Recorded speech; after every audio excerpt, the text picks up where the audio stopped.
But that's my idea of the patriarchy, which is a system of male dominance of society. Yeah, but that's not my sense of the patriarchy. So what's yours? Well, in what sense is our society male-dominated?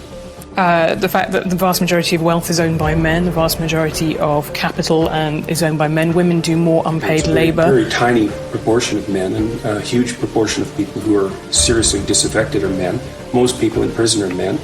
Most people who are on the street are men. Most victims of violent crime are men. Most people who commit suicide are men. Most people who die in wars are men.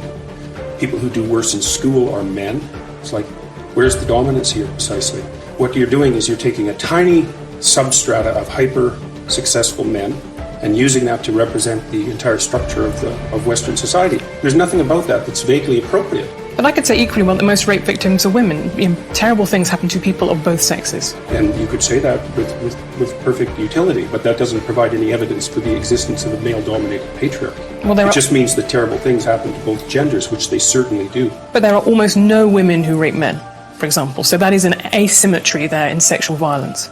Well, yes, there's an asymmetry in all sorts of places, but that doesn't mean that Western culture is a male-dominated patriarchy. The fact that there are asymmetries has nothing to do with your basic argument. No, but you might This is a trope that people just accept.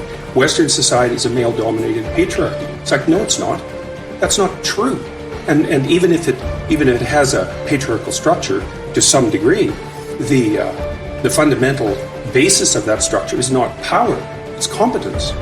That's why our society works. It's only when a structure degenerates into tyranny that the fundamental relationships between people become dependent on power. It's not power.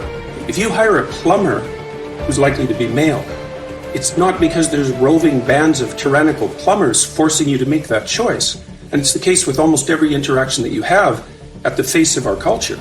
You're dealing with people who are offering a service of one form or another, who are usually part of the broad middle class, and what you're looking for is the person who can offer the best service, and you can find it.